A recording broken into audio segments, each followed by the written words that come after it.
এমন সময় গেছে আমার ছেলে মেয়েকে আমি উপবাসী, আমি মহেশখালী চলে গেছি। আমি 2 দিন পর্যন্ত আহার দিতে পারি নাই, খাদ্য দিতে পারি নাই, পানি দিতে পারি নাই।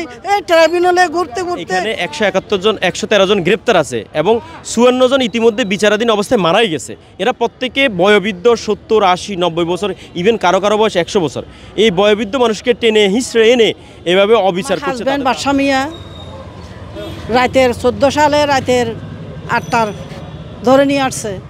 কোথায় নিয়ে গেছে জানি না। শেষে জানতে পারলাম কতগুলি আমাদের মহেশখালী থানার বুয়া মুক্তিযুদ্ধ, ওরা তাকে তালিকাভুক্ত করছে যুদ্ধ অপরাধী।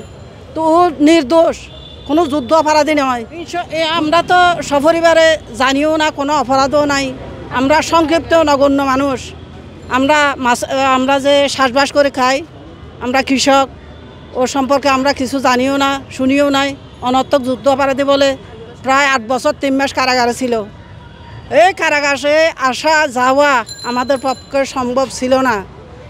আমাদের সংক্ষিপ্ত আয় ইনকাম যা ছিল সব নির্মূলে একদম শেষ হয়ে গেছে। আমার এই ছোট্ট শিশুকে নিয়ে এই যে ট্রাইব্যুনালে আজকে 10 বছর আসছি, আমি একেবারে শেষ পথে নামা ছাড়া আমার কোনো উপায় নাই। এমন সময় গেছে গাড়ি ভাড়ার টাকা থাকলে খাওয়ার টাকা থাকে না, খাওয়ার টাকা থাকলে আমার গাড়ি ভাড়ার টাকা থাকে না। এমন সময় গেছে আমার ছেলে মেয়েকে আমি উপবাসী, আমি মহেশখালী চলে গেছি। আমি 2 দিন পর্যন্ত আহার দিতে পারি নাই, খাদ্য দিতে পারি নাই, পানি দিতে পারি নাই। এই ট্রাইব্যুনালে ঘুরতে ঘুরতে আমার একমাত্র মুক্তিযোদ্ধা যারা বউ আছে তারা মামলা দিয়ে টাকার কথা বলছে, 5 লাখ টাকা দেন, তোমার নামটা কাটি দিব। আমি বলছি আমি কি করছি, কি অপরাধ করছি, আমাকে কেন দিছে ওইখানে? আমি 2-3টার মেম্বার ছিলাম, পুরসভার ভারপ্রাপ্ত চেয়ারম্যান ছিলাম, বর্তমান সিনিয়র সহসভাপতি। আমি তো কোনো দোষ করি নাই, শুধু আমারে ঢুকাইয়া টাকা নিয়ে বুয়া মুক্তিযুদ্ধরা এটা করছে। এটাই আমার একমাত্র অপরাধ।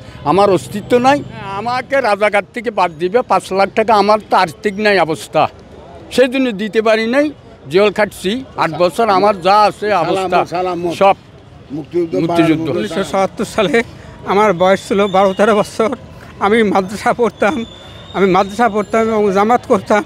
এই জন্য আমার অত্র এলাকার কতগুলো আওয়ামী লীগপন্থী লোক তারা আমার শত্রুতামূলক আমাকে রাজাকার হিসেবে তারা মিথ্যা কেসে জড়িত করেছে। আমি আওয়ামী লীগের বিরুদ্ধে, নৌকা মার্কার বিরুদ্ধে চেয়ারম্যানই ভোট করেছি। মাত্র 87 ভোট কম দেখি আমার চেয়ারম্যানই এই সরকার কেড়ে নিয়েছে, নৌকাকে বিজয় দেখিয়েছে। তারপরেই তারা প্রতিহিংসার বশবর্তী হয়ে, আমার বাবা একজন মুক্তিযোদ্ধা, সে শিক্ষক মানুষ ছিল, তাকে এই যুদ্ধ অপরাধী মামলায় ফাঁসিয়ে দেওয়া হয়। তারপরে আমার বাবা যাদের সাথে যুদ্ধ করেছেন সে সকল প্রায় 12 জন মুক্তিযোদ্ধার লিখিত প্রত্যয়নপত্র আমরা আদালতে জমা দিয়েছি, সেগুলো আদালত গ্রহণ করে নাই। বরঞ্চ এখান থেকে যারা দায়িত্বে ছিল প্রশাসনের লোক, তারা সেই মুক্তিযোদ্ধাদেরকে ভয়ভীতি দেখিয়েছে, হুমকি দিয়েছে যাতে আদালতে না আসে, যাতে আদালতে আমার বাবার পক্ষে মুক্তিযোদ্ধারা যাতে সাক্ষী না দেয়। আজকে আমার বাবা 9 বছর থেকে জেলখানায় আছে। আমি আমার বাবার মুক্তি চাই। আসলে বিচারের নামে একটা অবিচার হয়েছে। জজ সাহেবরা কিছুই করতে পারে না, রাজনৈতিক নির্দেশে তারা কাজ করেছে। আমরা তাদের অসহায়ত্ব দেখেছি। তো এই ট্রাইব্যুনালটা সম্পূর্ণ পলিটিক্যাল কারণে গঠিত হয়েছিল, পলিটিক্যাল এজেন্ডায়।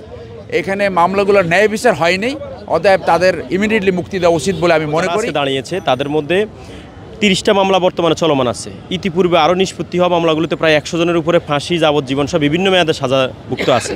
আর 30টা মামলা বর্তমানে চলমান আছে। এখানে 171 জন 113 জন গ্রেপ্তার আছে এবং 54 জন ইতিমধ্যে বিচারাধীন অবস্থায় মারাই গেছে। এরা প্রত্যেকে বয়োবৃদ্ধ 70, 80, 90 বছর, ইভেন কারো কারো বয়স 100 বছর। এই বয়োবৃদ্ধ মানুষকে টেনে হিঁচড়ে এনে এভাবে অবিচার করছে, তাদের দাবি হচ্ছে তাদের পরিবারের। এখন ট্রাইব্যুনালের চেয়ারম্যান লাস্ট জুন মাসে অবসরে গেছেন, তারপরে নতুন চেয়ারম্যান আসেনি। আরেকজন জজ মহোদয়ও উনি হাইকোর্ট ডিভিশনে বদলি হয়ে গেছেন। সুতরাং ট্রাইব্যুনাল নাই, সকল প্রসিকিউটররা পদত্যাগ করেছেন। এখন যে এদের জন্য আমরা জামিন চাইবো সেই সুযোগটাও নাই। তো ওদের দাবিটা হচ্ছে যে যেহেতু বিপ্লবের মাধ্যমে একটা সরকার প্রতিষ্ঠিত হয়েছে, এখানে অবিচার হয়েছে, জাতিসংঘ সহ সকল মানবাধিকার সংস্থাগুলো এটার প্রতিবাদ করেছে। সেই জায়গা থেকে এই নিরীহ মানুষগুলোকে মুক্তি দেওয়ার জন্য তারা দাবি জানিয়েছে যে ন্যায় বিচারক বর্তমান সরকারের কাছে যে তারা যাতে তাদেরকে নিঃশর্ত মুক্তি দেন। তো এইখানে ম্যাক্সিমাম পলিটিক্যাল ডিকটেশনে এই মামলাগুলো যারা আসামি করেছে পিক অ্যান্ড চুজ হয়েছে এবং তারা ন্যায্য ন্যায় বিচার পায়নি। আপনি বলছেন